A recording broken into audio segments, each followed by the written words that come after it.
Hey everyone, welcome back to Lace Up Channel. My name's Mickey. Today I'm going to tell you about an inventory issue that's been plaguing one of my customers for 8 months. I'm talking about their inventories never straight. Their balance sheet's off by $160,000 over the last year. Now it's taken me a long time to figure out what was going on, but the other day I finally got it. And I really believe that what I figured out is going to help each and every single one of you keep your inventory much more accurate. Anyways, if that sounds interesting to you, I want you to hit the like button, subscribe to the channel. But anyways, let's get right into it. So the reason why this customer's inventory is always out of whack and messing up their balance sheet is because they're putting in their cycle counts and adjustments at the wrong time.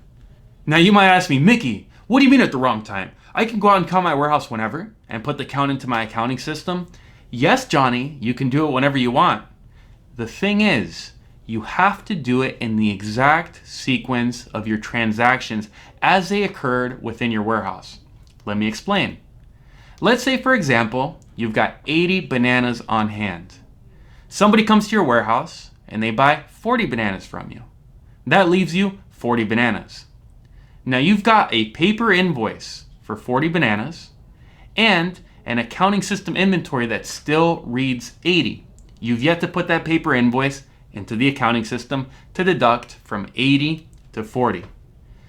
But all of a sudden, bing, you have this real bright idea to go out to the warehouse and count your bananas. So you walk out to the warehouse and you count 40 bananas.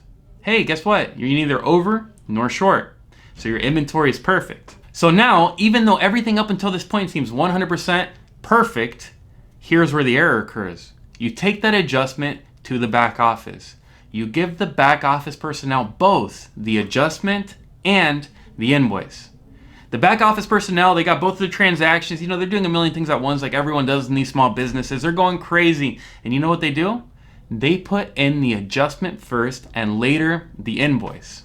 And you're like, oh my God, that sounds right. Think about it. Actually, it's actually very wrong. Let me walk you through it. So we started with 80. Okay, we went out, we counted, we had an adjustment for 40, we put that adjustment into the accounting system. So effectively, we've decreased our inventory from 80 to 40 with an adjustment. So currently in the accounting system, we've got 40. Now I go in and I make the invoice. I put the invoice in for 40. That deducts my inventory from 40 to 0. But the funny thing is, if I go out into the warehouse and I recount the inventory, what am I gonna have? I'm gonna have 40. So now I am over in my inventory by 40 because of the sequence in which I put in the transactions into my accounting system.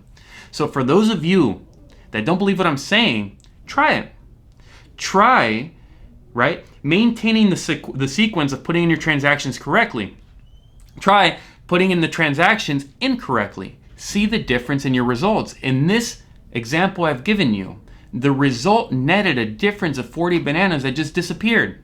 Okay, so please, what I beg of you, what you want to put on the wall, you want to make this a rule, a law, a tenet in your company. You want to make sure that your adjustment gets put in the exact sequence, in the sequence of transactions for that week, for that month.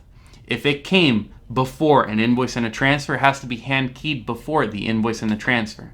If it came after the invoice and the transfer, it has to be hand keyed after the invoice and the transfer. The timing really matters because if you mess up this timing, you mess up your entire inventory and you will drive yourself crazy thinking that you're losing 100, 200, 300 grand a year in inventory when in reality, you're just hand keying the transactions incorrectly. Anyways, I hope you enjoyed that video. Please like the video, subscribe to the channel. I'm going to come back to you with content every single week to try to make your distribution and wholesale manufacturing life that much better. I really hope you enjoyed the content and I hope that you have an amazing day. Take care.